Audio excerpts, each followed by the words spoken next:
Everybody, it's Matt from You and Your Horror Movies, and welcome to day 10 of my 31 Days of Horror. Today I'm bringing you a film from 2021, and we're talking about Willy's Wonderland. This is a film starring Nick Cage. When I first heard about this movie, I was like, what? Pretty much Nick Cage battles animatronic displays. It's like, Chuck E. Cheese animatronics figures come to life. I'm like, oh, I gotta see this. So I came out, of course, found the Blu-ray and bought it right then and back. So pretty much the gist of this is Nicolas Cage's character doesn't have a name because he doesn't talk through this movie at all. He is completely quiet, mute and everything. Really weird for a Nicolas Cage character. But anyway, he's driving along and he gets into a kind of a accident where his tires are blown. And lo and behold, a tow truck just happens to be right behind him. So anyway, the tow truck driver says, all right, I gotta repair this, but it's gonna cost a lot of money. How much money you got? He's like, so anyway, someone else just magically appears. The owner of Willy's Wonderland. It's a family fun zone type facility, full with animatronics, cake surprises, kids' place. Well, anyway, they said, the owner of the place said, you know what?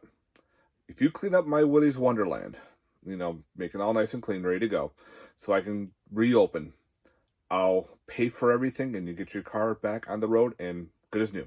No strings attached. So Nicolas Cage agrees, and he's now employed at Willy's Wonderland. He even puts on a Willy Wonderland shirt, and now he's considered the janitor. He's doing janitorial work in Willy's, cleaning up, and it's a mess.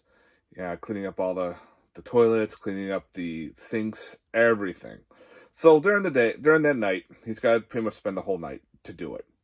At the same time, these local teens are showing up to destroy Willy's Wonderland because they know the history of how bad this place really is and how evil it really is. And Nick Cage doesn't really want to deal with the teens because he wants to clean and he wants his car back. That's all he cares about, is getting his car back. So he kicks the teens out, and of course they re-break in. And at the same time, some of the animatronic characters are coming to life. And Nick Cage battles one, destroys the hell out of it, and he's like, all right, then go back to cleaning. It's like, I gotta get my shit done. And it's kind of funny, too, because at certain parts, his watch beeps. He stops, goes to drink his grape soda, plays a little bit of a pinball game, and goes back to work. So I don't know if it's like a weird break time thing, but I thought that was pretty funny, especially he had to battle one of the characters, and it stops. The character's like, what the fuck? And then he does this thing, and they're like, where'd he go? So yeah, there's a bunch of animatronics. There's, I think, 6 or 7 characters he has to battle through the whole night. Of course, some of the teens get destroyed and killed. It's actually, when I watched it, I loved it. I thought this was so funny. I thought it was cheesy. Definitely not a Nick Cage character, because usually Nick Cage, he's very over the top, especially with his voices and his demeanor and everything. This is a little bit different for him. And yeah, it's kind of awkward seeing him just being silent. The animatronics are all cool. They're all practical.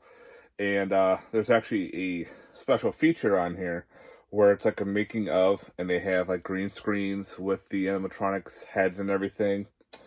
You have inside the film, the making of Willy's Wonderland, set tour with Christina Del Grazio, colorful darkness, and something else. Wow, can't read with my lighting in here. You got Fresh Meat, The Craft. That's a DVD exclusive, which actually, no. Yeah, it's weird. Okay. It's only a Blu-ray, but we got a DVD exclusive on here. All right. Character and production design, a bunch of other stuff on the Blu-ray. And it's just a Blu-ray. So I don't know why they have that a DVD exclusive, because there's no DVD in here. Now I got to check to see if that's actually on this Blu-ray disc, because that's just very odd.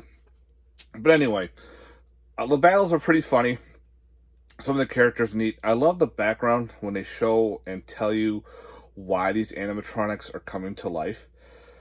It's pretty different, but it's not like, your typical thing. So I thought that was kind of neat. Kind of threw you for a little loop on like why these things are coming to life.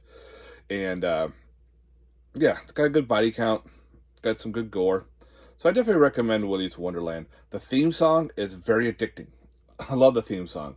I wish this had like a soundtrack or something with a soundtrack on it, or the person who sang it, so I can have the song itself on like on a physical copy. But the soundtrack, you can go on YouTube and just type in Willy Wonderland's theme. Yeah, you'll hear that. It's got a very cool retro vibe to it, so I like that. So I definitely recommend it. I know a lot of people didn't like this movie, or kind of like but I don't know. I loved it. I thought it was a 7.5 out of 10. Good times. I love the killer animatronics creatures now. Like what the Banana Splits had one. This is another one. I hope they do more. I like to see like the mascots come to life and kill people. There was a Sci-Fi Channel movie called Killer High, where this guy put on a suit and became a killer mascot warthog. And I think there's another one. Oh yeah, Dustin Wade Mills did one, and it's called Famine, and that's another one about a person who dones the mascot. And there's another 80s one too called Girls Night Out. Yeah, there's another old slasher about a person and a mascot. But I love the mascots. I think it's kind of neat because mascots are supposed to be all funny and happy and bring you joy. These bring you terror. So yeah, definitely check out Willy's Wonderland from 2021, guys. Have yourself a good one. Stay safe. Peace.